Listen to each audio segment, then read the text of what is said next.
Hello, so guys, তোমরা সবাই কেমন আছো? আশা করি ভালো আছো। আমিও একটা ভালোই আছি। তো দেখতে পাচ্ছ আমি রেডি সেডি হয়ে মাসির বাড়িতে চলে এসেছি, কারণ পরের দিন আমি যাব শিমনিবাস জল ঢালতে। তার জন্য এদিকে জামা প্যান্টগুলো গুছিয়ে নিচ্ছি, আর ওইদিকে আমার মাসিও যাবে, তার জন্য মাসিও শাড়ি সব গুছিয়ে নিচ্ছে। তারপরে মাসি লুচি ভাজছিল, আমি এখানে মাসির সাথে কিছু গল্প করছিলাম আর ভিডিও করেছিলাম। তারপরে আর সকালের দিকে উঠে ভিডিওটা আবার শুরু করলাম। আমি ভুলেই গেছিলাম ক্যামেরা অন করতে, তো আমি স্নান টান করে হাঁটা শুরু করে দিয়েছিলাম। আর আমি জল তোলার ভিডিওটা করতে পারিনি, কারণ আমি ফোন তো নিয়ে যাইনি, ফোন আমি রেখে গেছিলাম, ওই কারণে নিয়ে আর যাইনি ফোন। মাসি বারণ করছিলো ফোন নিয়ে যেতে, ওই জন্য নিয়ে যাইনি। তো আমি দেখতে পাচ্ছি আমার মাসি আমার পাশে রয়েছে, এবার হাঁটা ধরলাম।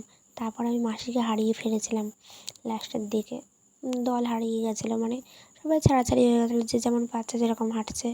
বলা হয়েছিল যে এই জায়গাটায় দাঁড়াবে, পরে আবার দেখা হবে, এরকমভাবে যাচ্ছিলাম। তো পুরো ভিডিওটা দেখতে থাকো, আর আমার মতো কে কে যাচ্ছ লাস্ট সোমবারে শিবের মাথায় জল ঢালতে, অবশ্যই তারা কমেন্ট করবে। আর যেহেতু নবদ্বীপ থেকে পুরো হাঁটা ধরেছে, ওই জন্য পা একটু ব্যথা করছিলো। এটা ছিল ডাকাতি বাড়ি মাঠের কাছে এসে ব্যথা করছিলো, তাই একটু বসে নিয়েছিলাম। তো আবারও হাঁটা ধরলাম, একটু জল খেয়ে নিলাম, আর 11:30টার সময় আমরা চলে এসেছিলাম শিমনিবাস হলো ব্রিজের সামনে।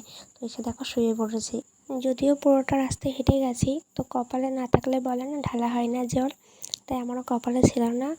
আর বিশেষ করে পুলিশদের জন্য আরও জলটা আমি ঢালতে পারিনি। যাই হোক, নেক্সট টাইম তো আছেই না, তখন আবার দেখা যাবে। তো আমার এই ভিডিওটা কেমন লাগলো তোমরা অবশ্যই আমার কমেন্টে জানিও, আর কোথা থেকে দেখছো সেটাও বলো কমেন্টে।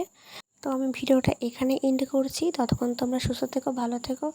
আর যদি চ্যানেলে নতুন হয়ে থাকো অবশ্যই চ্যানেলটিকে সাবস্ক্রাইব করে দিও, আর যারা ফেসবুক থেকে দেখছো তারা অবশ্যই পেজটি ফলো করে দিও।